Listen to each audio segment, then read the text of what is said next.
Nevaeh Hawkins to take it as he's opposed by J.J. Alphonse. And here comes St. Patrick, 8-minute quarters as the Shamrocks taking on the Maine East Blue Demons. Ill-advised pass, Edelman, and almost stolen away by the Blue Demons. Well, Maine East comes out very aggressive here defensively in a man-to-man defense. Good job catching that ball. David has had both hands out to catch it. So St. Pat's is going to play a 1-3-1 zone. I know that Coach Burrow likes his team to drive and kick. That's his main offense. So I want to see how they want to attack this 1-3-1 defense where you're definitely going to have to shoot the ball well. From way downtown and off the back iron. Good rebound by Hawkins as the Shamrocks looking to push. Now out to Breland. His shot is good. Nothing but net. So Breland is one of their top scorers, one of their top players. Obviously can't lose him in transition right there. Number 10 for Maine East took a pretty deep three right there from the start. He's a sophomore. Coach was really high on him, but that's a lot of confidence for a sophomore to step in and take a shot like that. Well, that's because it's loading. Oh, we didn't stream. Darn it. Okay, we're good now. So you see Maine East is going to extend out pretty high, pretty aggressive. They're going to switch any of those ball screens all game. They're going to switch a lot. So they got to communicate on defense if you're going to switch. St. Pat's does a nice job with their ball movement early in the game. And now they're going to look inside at a mismatch. That's what can be created by switches. Fakes the three, drives in, right-handed, off the glass and good. As a good drive to the basket that time by A.J. Thomas. So they're two leading scorers for St. Pat's right off the bat, get a couple buckets. Ooh. As a foul on the play, shooting two for Maine East will be J.J. Alphonse. Nice pass ahead there. Obviously, St. Pat's extended their 1-3-1 zone, obviously getting up 5-0. Maybe they felt like they smelled a little blood. They extended their 1-3-1 pretty high right there. And Maine East did a good job handling it and getting to the free throw line. He missed that free throw, David. Why was that the case? You know, I haven't watched this shot enough to know exactly why he missed that shot. Obviously, it was a little bit long. But I think Maine East, Coach says that they're pretty excited to play. So I think they're probably also a little bit nervous as well. Second one, no good. So if you're at the United Center in the fourth quarter, you get a free Portillo's hot dog. When the visiting player in that shot. Called the three. Must have been out. I don't know if it was a travel or was he out of bounds. So St. Pat's is going to extend out. They're going to pressure here full court. Zone pressure, and then they drop back into that 1-3-1 zone. For people that are watching that love basketball but don't know it as much as you, David, that's a bad pass. How can Maine East counter this full court press action from St. Patrick? Well, obviously you have to handle the ball. You got to be more solid. I think they're maybe a little over aggressive early right now, Maine East, in trying to attack this.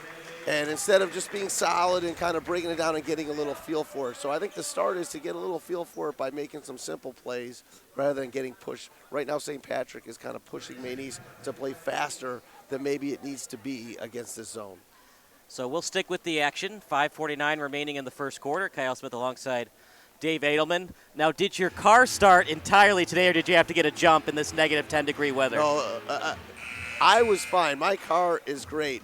Unfortunately, one of my assistants, who is a Maine East graduate, one of the great female basketball players at Maine East, Madeline McTake, she couldn't come to work today because her car didn't start. Yeah. But my car, all good. So shout out to Madeline, who's home instead of working today. Are you still driving the Ferrari GT from the movie Ferris Bueller's Day Off? I wish I had that car. I did grow up in Highland Park where that car is, but I did not have that. Was the car that got dropped off, was it in your backyard for us? As there's a good shot, there you go. It's good by nice Brandon job. Schreiber. Not good defense there, though, by St. Pat's. I'm not sure their back player, again, maybe smelling a little blood. Look at that finish. Finger roll, switches hand, David, for the nice layup. Yeah, I mean, he's a good player. Like I said, right now, the scoring has basically been done by the leading scorers, the top players for St. Pat's. So that's something that obviously Maine East is going to have to correct. They can't allow the top players for St. Pat's to so easily get into their shots. From way downtown, no good. A lot of confidence for that sophomore. that he's pulling shots like that. Great pass. No good, trying to box out, can't. Another one's good, that time by Hawkins. 6'7", he's every little bit of that 6'7" length. Yeah, no, he's long, and he's obviously taking advantage of some opportunities there. So there's Jalen Mawago, who Coach said is one of the heart and souls of the team defensively, and will give them some grit. 3-point shot, and Maine East definitely needed that, and they got it. It's good Trey by Hines. 5. Yeah, that was Hines hitting that 3. They needed that. That was a big shot. Hopefully that settles them down a little bit. Maybe can get them into the half court a little better. That's the second time they've left him open.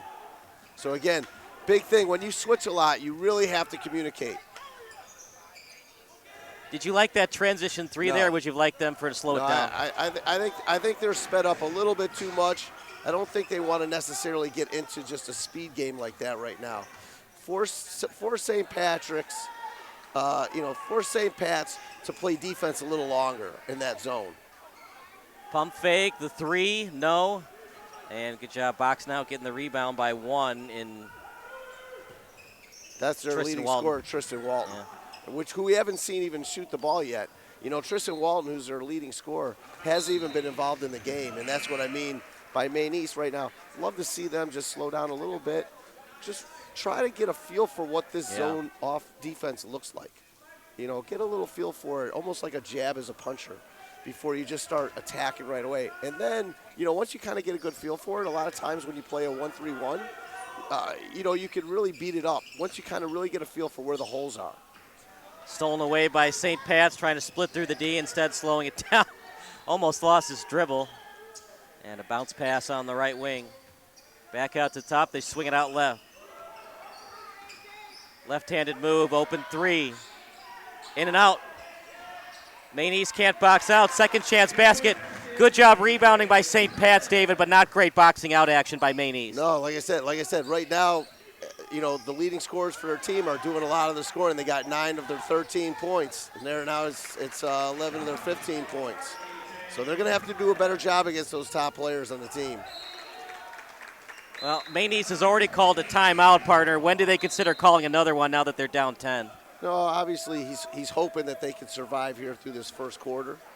You know, this happens a lot where a team's a little bit nervous.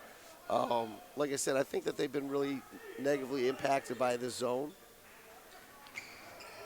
How tough is it to play a game at the last second when you weren't scheduled for this game weeks in advance? Especially preparing for a 1-3-1 zone, because a 1-3-1 zone is very specific in how you want to beat it. We ran a 1-3-1 zone when I was at Wisconsin Stevens Point, and we didn't run it a ton, but we run it as a change-up defense. And the reason we ran it as a change-up defense is that it can really be tough to go against at first. But once a team kind of gets a feel for it, like I said, you see that hole right there. There are holes in a 1-3-1 zone that you can get some really open, easy shots. And that's why you just need to be patient at times and kind of get a feel for where those holes are. How did that pass get through? Somehow did. One thing St. Pat's is really doing a nice job of, their ball movement's been great. Sharing the basketball, really playing team basketball. I can see why they're having so much success early in this season, having watched them play here for the first time, is they are absolutely locked in to playing together. Spinorama, wide open 3. There Nails go. it. That kid can shoot. You know that kid can shoot. He's taken 2 shots from about the volleyball line. So that one, he finally got a regular 3, and he drilled it. Out to the 3-point line. Driving in. The floater. Traveled. What is the ref looking for on a play like that when he calls travel? Honestly, I don't know what he was looking at there. But I think he maybe got a little confused by the kind of quick pattern dribble that the kid took. That he got a little confused at that he actually picked the ball up. When it was really just a pattern dribble that he used going into the lane. That was not a travel. So it's a steal by St. Patrick out to the 3-point line. What's the ref looking for in terms of calling a reach-in foul versus a clean strip? Well, like right there, you can get a reach-in foul. A clean strip generally is you're poking from behind. So you're looking to poke the ball from behind more on those, and that's what happened. He went by the man, and the man poked it from behind. Wide open 3, but... So Reliza comes off the bench, obviously is not one of their big scorers, and there's their big scorer finally getting a shot. And that's what I mean about like trying to hang in there, because at some point they got to be more consistent in getting the ball to Tristan. I don't want to mess up his name, Tristan Walton. But they, you go through a first quarter as a coach, you hate to, be down big and be like, boy, my best player only shot one time. Yeah, right. You kind of that kind of is the hard thing is you, and that's what I mean by being just a little bit more patient and allowing for their best players to get more touches. Nice move. Shot is good, and it's good by R.J. McPartland, 6'6". He's only a sophomore. That kid for sure looked really good on that move. A lot of size on the St. Patrick team. So you can't make bounce passes through the middle like that. Look at that pump fake. But the better block, and Maine East gets the ball back. So Maine East, they're losing, partner, but they're playing aggressively right now. Yeah. Hey, they're hung in. They're down 10. I think if they could see, that was a tough shot again right there. Just too early, even though that time it was their best player. Just taking a shot too quick. There's 25 seconds left. You're down 10. If you hold the ball in this situation and maybe get a shot at the end and cut the lead to 8 or 7 at the first quarter, that would be great. But now you have the possibility of being down 12. I'll be interested to see strategically what they're going to do when they come down the court here, if they're going to be a little more patient. Obviously, you got to take against the press. You have to take a wide-open layup. But if you don't get a wide-open layup here, Maine East needs to pull the ball out, play for one shot, and hopefully if you knock it down, you're down 9 or 10, and that's certainly sustainable to come back. So 23-13, 8 points thus far for A.J. Thomas. They have a lot of role players today with 3 right points. Here, we're shooting that shot, right? If he misses that, now you have now St. Pat's has the opportunity to go up 14, 15 points, and that would be just a very hard to come back from. And that's where I think St. Pat's did not come out exactly with the right mentality, or Maine East did not come out exactly with the right mentality as far as how they're going to play this game. Nice cut to the basket, and a layup is good by Thomas. 27-13 right now. It's all St. Patrick. We'll take a timeout. You're watching the Shamrocks against the Blue Demons here on SBS. Back to the action. Kyle Smith alongside David Edelman as the coaching staff for St. Patrick, led by Michael Bailey. They look good, partner. Anything that they can work on in the second quarter? Well, I mean, I expect Maine East to come out and play better from here. But the Catholic League Conference in Chicago right now is really tremendous. And the competition they've been playing this year is really, you can see this is a really good team. And what I love more than anything about them right now is how well they share the ball. And their 2 top players right now, it's been a little too easy for them. So I'm hoping Maine East will make it a little tougher for those players. And Maine East just is going to need to play a little better. Coach Burrow has done a great job with this program in a very short time. He's made this program competitive. And they've been competitive this year with a very good record. So, and they got thrown in to play this game. I think they're really excited. I think their excitement is really shown. And the inability to necessarily maybe prepare for what they were facing has kind of affected them. That time they foul. That's been the trouble, David, in this game thus far for Maine East, is St. Patrick dominating the paint right now, and it's even hard for Maine East to try to foul to force them to make it at the free throw line. Yeah, I mean, St. Pat's size has been really effective in there, obviously. I mean, number 11 is a good player here, A.J. Thomas. He's a good player. First time getting a chance to see him. Talking to Coach Bailey before the game, said, hey, our 2 best players are A.J. Thomas and E.J. Breland, and they're both college-level players, what level that is. Certainly don't know at this stage, but they've come out and played really well and certainly have shown they're the 2 best players on the court. Starting to get away from Maine East right now, already down 16. Now it's 30-13. And St. Patrick not quitting. They're maintaining the pressure on the full court press. There you go. See, more possessions, what we just saw right there. More possessions, what we saw right there. That's a really good possession that ends in a shot. So I'm interested, a timeout in that situation could be, hey, you know what? This is how we got to play. Right. where a coach says, this is how we got to play. And now let's try to see if we can play more like that consistently. You know, and that's why I assume that he took that timeout, because they've been struggling. It was 27. They're down 17 points. And that was the best play from the game, and you could see it right from the start. You know, the just pass back and forth, the patience.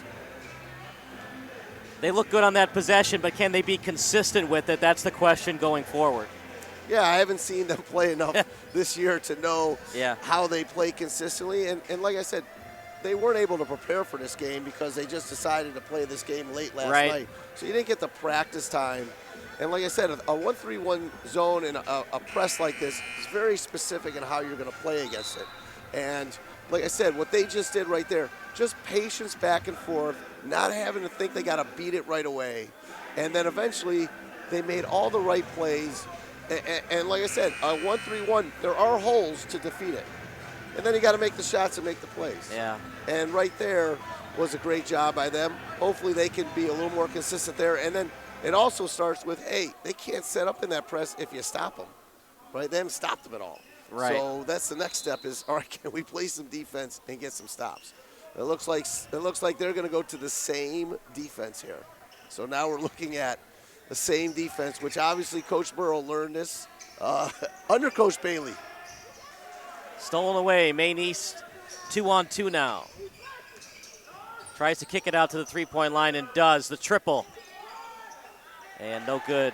They're trying to find their way back in this game with threes, David. It's not working thus far. Yeah, they just hit one. They're going to have to hit some. That three, no good. But it starts right there. That's the problem. He is a problem. They don't seem to have a solution for him yet. Right. St. Pat's is on pace for about 90 points or so in this game. You're not winning this game if they score 90. Yeah, I don't think the teenage version of Kobe Bryant's coming to the gym today. That layup's good. To score the points that would be necessary for a team scoring 90 on you. 34-16. Open three. No good. Offensive board. As Schreiber trying to get it to go, but can't, and Thomas gets it. Thomas spacing the floor well. The pass gets through. Ill-advised pass, but sometimes it's better to be lucky than good. This triple is good. Yeah, I mean, right now, St. Pat's is able to play at this fast pace, and Maine East defensively is not able to really keep up with them defensively. And then offensively, like I said, everything is so fast. Good drive to the basket. Remember, no continuation in high school, but that was clearly in the active shooting when he got the layup up. Yeah, and that was nice, obviously nice drive. And if there was one thing that I know Coach Bailey will probably talk about a little bit is their backline defense. There's too often their backline defense kind of allows for an easy basket situation.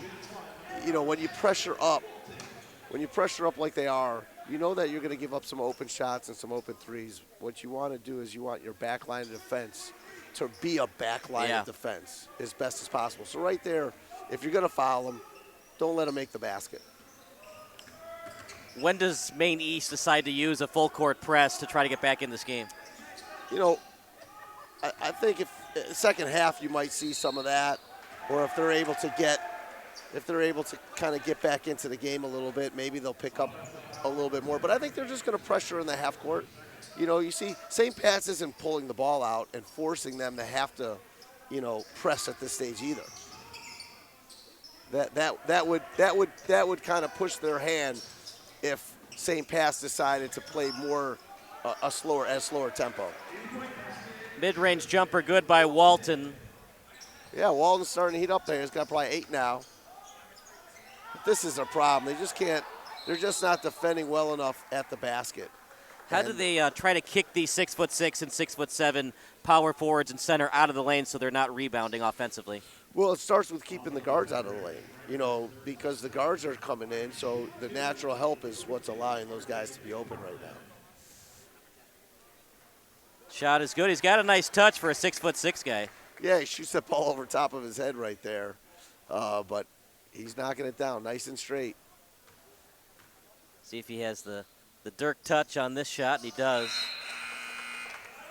It's always nice when you got a big man who knocks down free throws, because they're going to get free throws. Right. And, you know, sometimes it could be deflating to a team. You run the great offense, you get the ball inside, a shot real close to the basket, guy gets fouled, and then he goes 0 for 2. That's what made those Lakers teams so interesting. They would win championships in spite of Shaq missing all those free throws. Yeah, absolutely.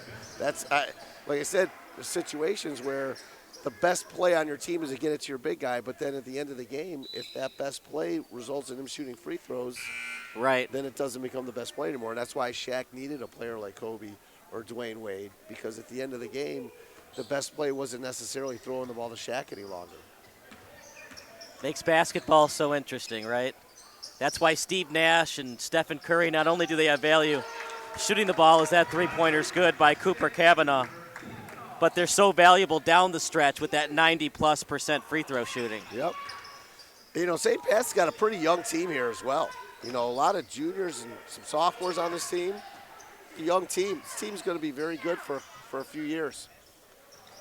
And he is just a force on the glass, isn't he, in 32, R.J. McPartland. Yeah, I mean, he's really been good. But this is right there. You see how they're getting into the lane pretty easy. The big guys for Maine East might have to stay home and just let the guards shoot the floaters, because every time they kick it out to McPartland, McPartland dominates them on the glass. Again, nice patience here. You know, nice patience there. Got the ball inside. You know, for sure, Alphonse, 15, is struggling a little bit with the size. You know, he's a big, strong kid. You can see he's a really big, strong kid. But the size of 32, you know, McPartland, and obviously Thomas and Breland, like those guys are long. He's struggling a little bit when he catches the ball in there. At the three-point line, in and out, and good rebound for Walton, but ill-advised pass, and here comes St. Pat's again. Open tray, he tries it again. This time it's good for Harper Krolak. Yeah, there's too many of those kinds of turnovers. Too many of those kinds of turnovers, and that's when you're just not playing well. When you're making turnovers like you just saw Tristan have. Off the glass, no. Rebounded by McPartland. What else is new? So, partner, when you're up by this many points, can you try new things that you don't practice as much since you're up by a big lead? Right now, it's too early to start doing those things. What you want your team to do right now is you want them just playing. You don't want to take your foot off the gas pedal. Now, when you start to see them play casual, you know, or like right there, that was a bad possession. If you get to there, then you're gonna see Coach Bailey call timeout. I wouldn't be surprised if they score here that Coach Bailey calls timeout. But you see too many of those kinds of turnovers right now. Good contest without fouling by Walton, but even better layup by Cooper Cavanaugh. And so those turnovers happen when players are thinking about scoring so much, that everyone's really thinking about scoring. And that's one thing that I would talk to my team about in a situation like this is, hey, the passing is what's going to lead to the scoring. Almost all their baskets have come off of a nice pass, right? A kick out for a three. So trying to get them to understand that, hey, don't worry about your individual scoring, your individual game right now. Because they're playing zone, it's not about the individual. It's about how our team offense will get us the shots we want. 47-27. As just substitutions, no timeout by Coach Bailey. Yeah, once they scored that basket, that takes out. Like I said, if you go down, you give up a three, shoot a bad quick shot, they come down, score again, then a coach might say, all right, let me make sure that we get back into what we want to do. But once they got the steal and the layup, that takes that away. They're back into their regular rhythm. Well, Maine East is down 20. They've only committed 3 fouls. They could commit some fouls. Well, there's a steal and a layup. I mean, you're right, partner. Just too many steals, too many turnovers by Maine East right now. And you can tell Tristan's very frustrated right here. If Maine East gets, that's another steal. My goodness. Slamma-jamma by Nevaeh Hawkins. That's when it's fun. That's when it's when you're just having fun. Are you surprised that Maine East allowed him to dunk that and didn't try to foul? No, that would have been bad if they tried to foul. They would have hurt him. No, that, you could tell they're a little deflated right there. Right, yeah. They're a little deflated right there. The second half, obviously, Coach Burrow is going to try to talk about, hey, 0-0. Let's see if we can play a better half than we played the first. Right. Really, more than anything, it's that third quarter, because the fourth quarter, with the way this game is going, St. Pat's is going to play most of their bench players, obviously, in that fourth quarter. So you're hoping for that third quarter. Hey, what can we do better to feel confident against this level of competition? If Mother Nature had cooperated today, what would you have seen from Joliet West that would have given St. Patrick some fits?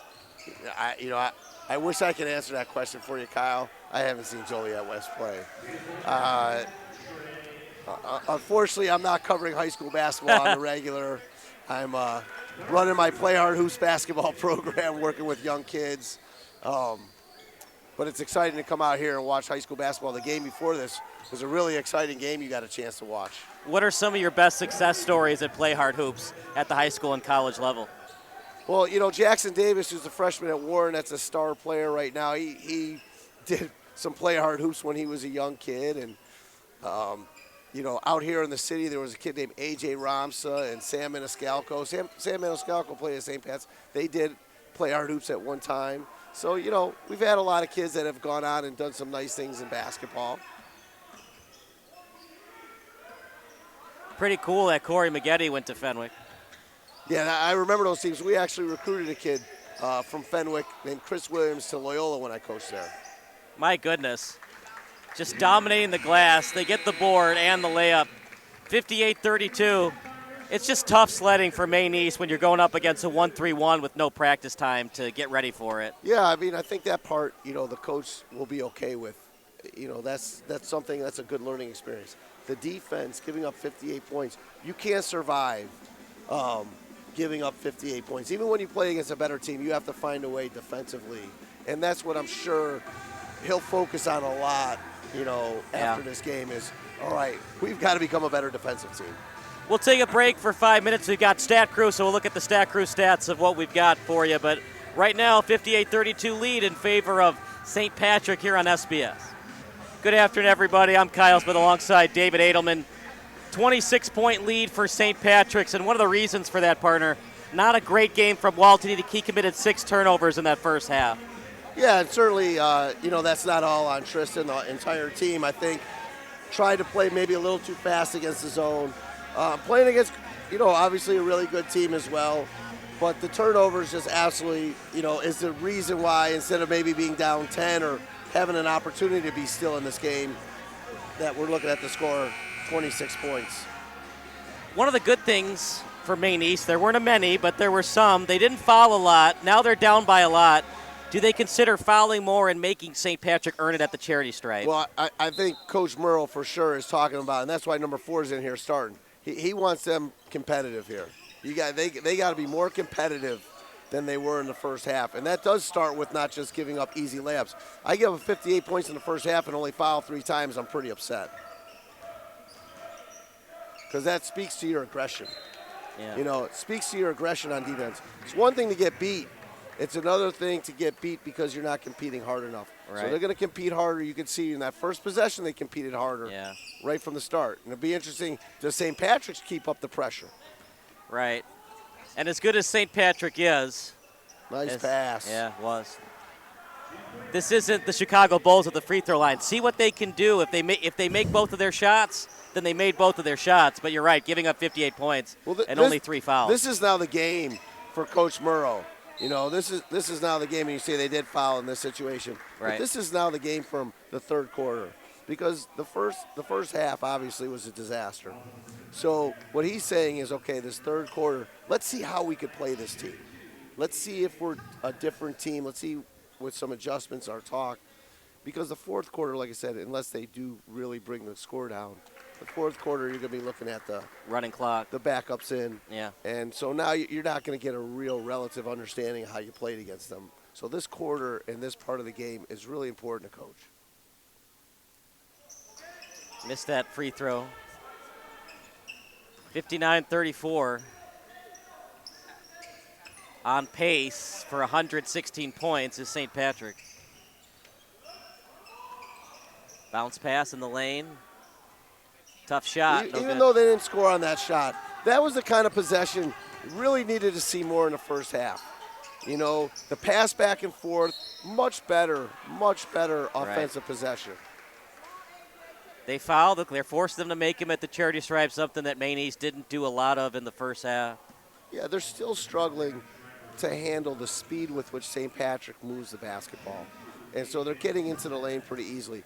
But at least, like you said here, they're trying to be more competitive, and they're forcing them to make the free throws here, which are 1 for 3 now, rather than just giving them uncontested layups.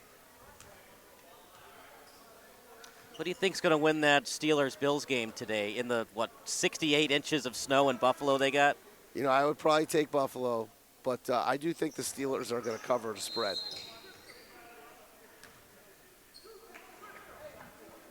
There's talk that the Steelers might trade for Justin Fields in the offseason if they lose today. Okay. I haven't heard that one, but I am going to hope and assume that the Bears are going to make some sort of quarterback decision. Well, they've been that making will benefit the team next year. They've been making quarterback decisions to benefit the team since the 1940s, and hasn't really worked out. Well, that's why they got to get it right this time. What is it, 78th time's the charm?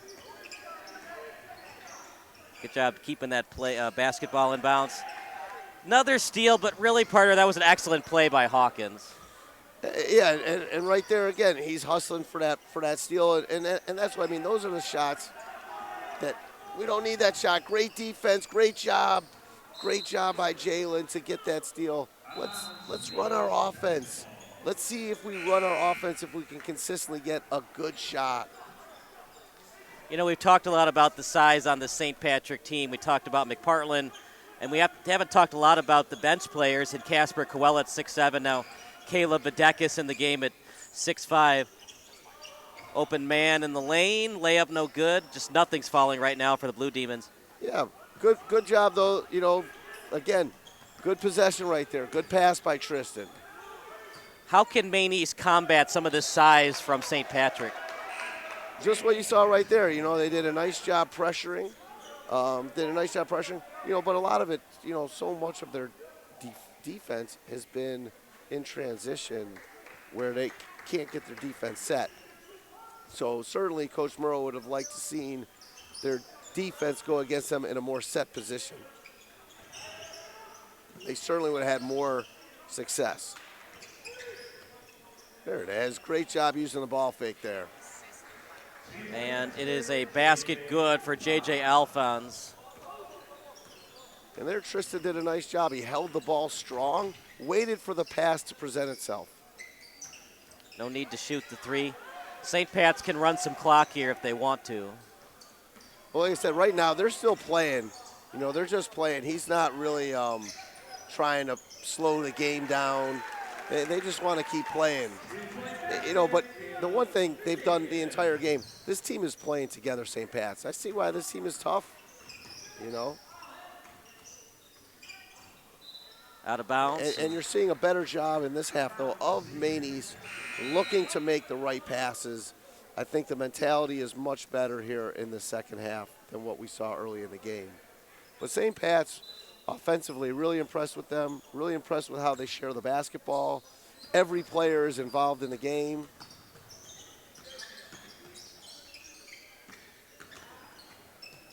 See, everyone who drives in is not just shooting the ball, right? Yeah. They drive in hoping to see what's the best play. Three-point shot good by Breland.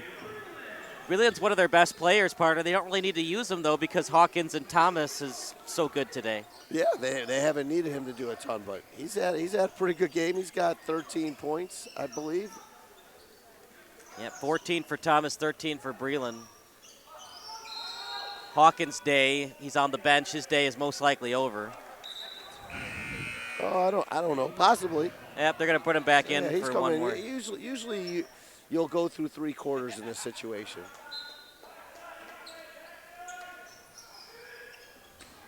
Who do you like in the nightcap between the Eagles and the Buccaneers?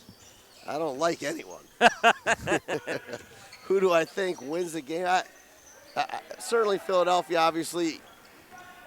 You can never count out a team that had the kind of success they had last year. But they haven't had that kind of success this But year. they've really been bad.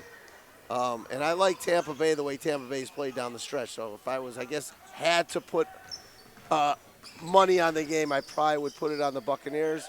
I would probably put that money on the under if I was a bettor, though, today. No A.J. Brown tonight, and Jalen Hurts broke his finger last week. Yeah, I would expect that game to be a pretty low-scoring game. And then, yeah, Baker Mayfield's got the injured ribs and the ankle. 3-point shot, it's contested, no good. Did you like that shot or kind of force that one up? No, like I said, at this stage of the game as a coach, you're not going to be real worried about the kinds of shots. He's a good player. He's shooting a kind of shot that he's going to have to be able to make in certain games. Like I said, what you're doing is you're just letting your team play because they're probably not playing in the fourth quarter.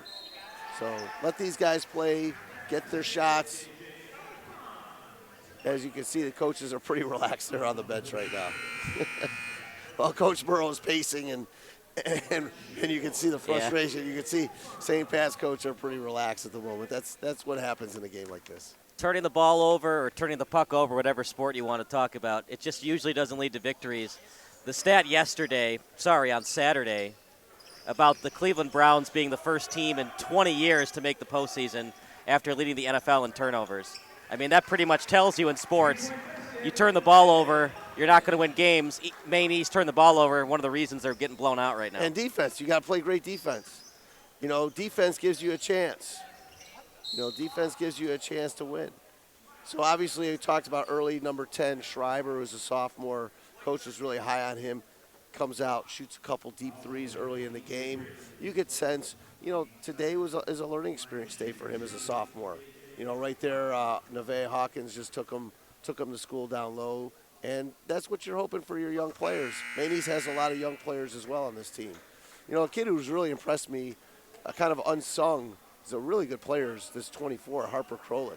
He's a good player that I think, Breland obviously and Thomas are the talents, but he's a really solid player that understands his role, plays aggressively, but understands what he's doing within playing aggressively.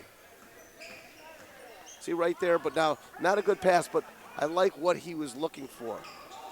And that's the difference between being talented and a good player. He's a good player. He's not as talented as some of the top players, but he's a good player, understands what he's trying to do. He'll learn from that pass here. Coach is going to talk to him a little bit about the angle and what he's looking for there. I mean, plus, if you get trapped like that, you've got all 5 timeouts. You could call a timeout there if you wanted to, but, yeah, you're right. The pass wasn't the best that time by Harper Krolik. He knew what he wanted to do. He actually had the play there in front of him. He just wasn't able to deliver the pass in the way he needed to. Yeah. But understanding the right play, and that's what coaches are looking at here. Are you still making the right plays? That's what a coach is really looking for. Anything that St. Patrick needs to work on if they want to make a run at state? Offensively, I haven't seen anything. I couldn't really talk offensively. Obviously, it's just been too easy for them here.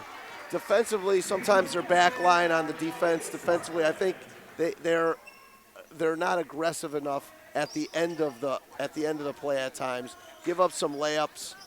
They do at times go for pass fakes a little bit too much. Really strong, solid pass fakes could hurt them in this zone. So coaches got to talk about being a little quicker and understanding that, hey, if someone's pass faking, you don't get yourself so quickly out of position. Those are probably little things that, from what I've seen today, they can improve defensively. Offensively, like I said, it's really been an easy day for them. It's hard to pick out something negative. And what I've liked the most is they're really playing together. 71-39 game on this Sports Monday in honor of Martin Luther King Jr. Obviously, we all know the I Have a Dream speech, but more iconic Dr. Luther King moments that come to your mind, David. Well, moments, obviously, I wasn't born when Dr. King was alive, but obviously just appreciating this day. And today's a big day for basketball. The NBA plays on this day. As we know, basketball and the NBA and college basketball is a big part of the progress for African American athletes. Yeah. And this is an important day for our country. One of the most important days that our country has every year, and it's why we're off school. Yeah, off school. Some of us off work, others not so much, or they played hooky to be at this game today. Is this really work? This isn't work. Is this really work? This is fun. We're watching basketball. Anyone Right. who says that they watch basketball feels like work probably should not be in this, right? It's one thing. The guys who are working are those coaches. Those coaches are working. They're worried. Coach Burrow, he's not going to have an easy supper tonight. He's got a tough night. For us, we walk out of here. This is a great time. I appreciate you having me out here. A lot of fun. Obviously, seeing Coach Bailey, Coach Biancalano, I've known since I was a kid, watching these guys do their thing, and they're such good coaches, and you can see how well coached their team is. For Coach Burrow, this was fun for him to get an opportunity to play against the coach who mentored him. And Coach Burrow, like I said, they're 11-7 this year. They got good players over there at Maine East. He's done a really good job with this program, getting them competitive really quickly. And the future's bright. Like, they got a lot of young players on this team that are just going to get better, and this will be a good learning experience for them, playing against a powerhouse in the Catholic League Conference. And they've got one win against the Catholic League team. They beat Notre Dame, which was a huge win for this program. Look at that rebound by McPartland. He's just an absolute beast down low. That was boy, I'm a little bit in awe today because they just let him dunk. Alphonse, who's a good player, just was like, I'm not even getting in the way of that thing tonight. And I'm a little surprised by that because it's one thing to lose, but they're dunking. I know you don't want to foul to create an injury, but you also don't want to be embarrassed either on the court. Well, I think he didn't want to get embarrassed, maybe dunked on in that That's situation. true. That's true. I think he saw that as, all right, I see what's coming here. And that's, remember, it's a 30-point game. So sometimes you are picking your battles on that. Well, unless things change, we're going to get a running clock in the fourth quarter. As St. Pat's just wait until the last second to shoot. And good shot by Curran. Stolen away by Hawkins. At the buzzer, no. Yeah, games like this are really tough. And the most important thing when you have a game like this, when you're the team that wins, you can't allow winning a game like this. We got to go to break, I assume. Right, so we'll talk after. We'll talk about it after the break. It's 75-40 in favor of St. Pat's here on SBS. 75-40. We appreciate everybody watching today's broadcast, including the Irish Nationalists on YouTube. Up 35 is St. Patrick and David. Mama said there'd be days like this. Mama said for Maine East today. Yeah, and for St. Pat's too. So, to talk about both teams, one of the things I always worried about as a coach was after you won a game like this where the other team maybe didn't compete as hard as they should have, or maybe you even played so well, is that sometimes you don't come out the next game with the intensity that you need because you're just like, oh, this game was so easy, that's how it's always going to be. So sometimes the best time to bet against a team is after they win a game like this because it almost naturally softens them up. And then on the other end for Maine East, obviously for Coach Burrow, is how do we come back from this? You got to point out to the players that didn't necessarily play as competitively as they needed to. And you have to point that out to them, and you have to push them and motivate them. I remember, when I was coaching college basketball when I was at the University of Pittsburgh, a big difference between our team at the University of Pittsburgh and at Loyola University when I was first there. If we lost a game, that next day of practice was terrible. And I mean, not was the coach tough on the players, but the players went after each other. And, went after each other hard. And I'll never forget, we need to go to break here. I could tell you my Loyola University story when we come back from I'm break. excited to hear it.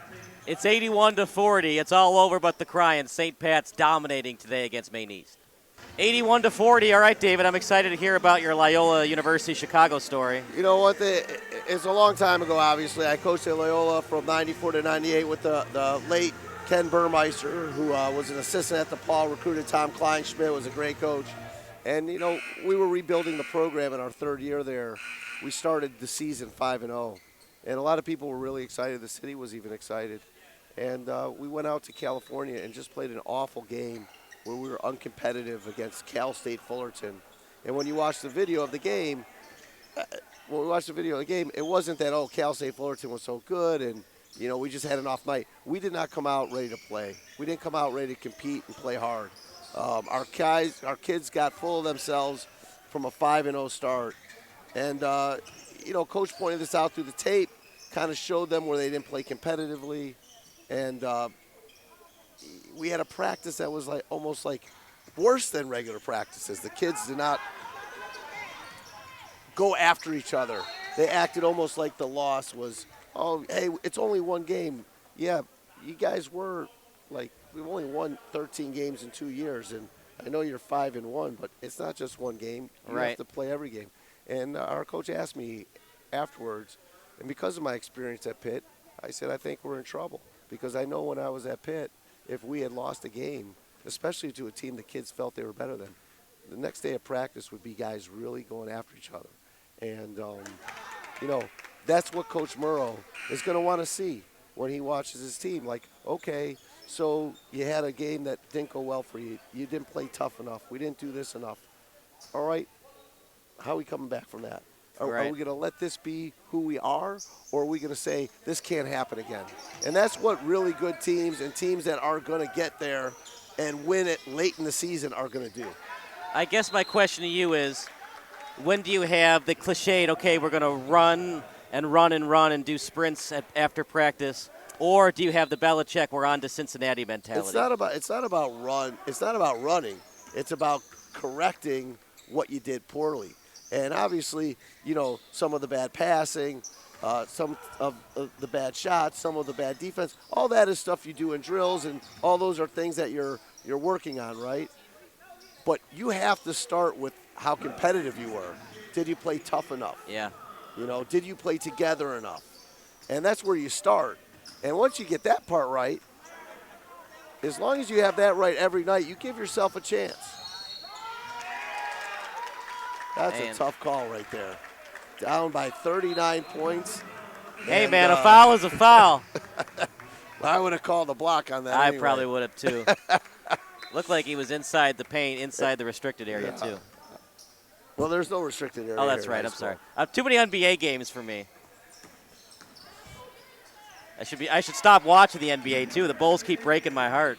Nice play coming off the bench. You see, you know, what's always nice as a head coach, what I can tell you, what you really love as a head coach is you come off the bench with guys who don't play a lot, and you execute the same offense that your starters execute. And right there, a handoff play where a kid drives in the lane, that's their offense. Drive and drill, see how they really get into that lane and kick. You know, this is off of what Coach Calipari, the drive and kick offense, is what Coach Bailey's running. And seeing that guys come off the bench who don't play as much, execute your offense the same way your starters, there's nothing more rewarding as a coach than that. 87-45. And it also reflects on the coach, you know, also really reflects on how good a coach Coach Bailey is. And St. Pat's will just substitute. Thought they were going to call a timeout, and so they're just trying to get all their kids in. This is a substitution timeout, yeah. Let's get in our guys here. And so here's more like your scout team guys. These kids every day, these are the unheralded parts of a team. These are the kids every day that take lumps. You know, these are the kids every day that come in there and you know, get dunked on by Nevaeh. Right, well, and come strong every day and give everything they got for the team and love the team. Well, it's so exciting when they get an opportunity. Well, in the playoffs, players tend to foul out more. You never know when you're going to need to use some of these guys when there's a foul out. Yeah, you know, obviously you never – well, you know, some of these kids eventually hopefully will become players that I don't know the grades on all these kids right now, but some of these kids could be playing for them next year or the year after. Well, they got a freshman on varsity. Actually, they got two of them. They've got Omar Ajanovic and Steven Quach. Okay. Pretty impressive to have, freshman varsity players. I know Yeah. St. Pat's is a private school, but still impressive. Absolutely. Hey, right now the Catholic League in Chicago is probably the best league in the state as far as pure top to bottom teams these days. That shot no good. 1:52 remaining. Running clock. If you're St. Pat's, do you care at all about putting up 100, or do you just run your offense? No, he's not worried about that at all. I think it'll be tough for them to get to 100 with the running clock here. Just got to shoot a three, go in your full court press, get a steal, shoot another three. No. You're not even thinking about something like that as a coach. You in some ways don't even want him to do it. Right. I was asking more about if the players are thinking about it. Oh, yeah, some of the guys on the bench might be. Absolutely. And one. Will they stop the clock? They won't.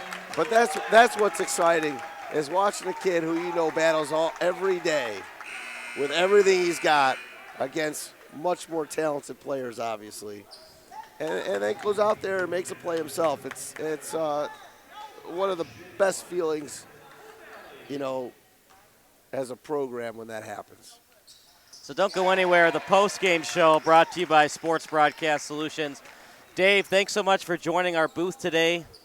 Any final thoughts about today's broadcast? No, just, thank you for bringing me out here today. Had a great time watching these guys. And happy Martin Luther King Day to everybody, and hope to see you guys again. Are you glad you're not in Buffalo with that 68 inches of snow that they're getting? It's not like it's that much better here. No snow, but your car might not start because it's negative 12. Yeah, it's not that much better.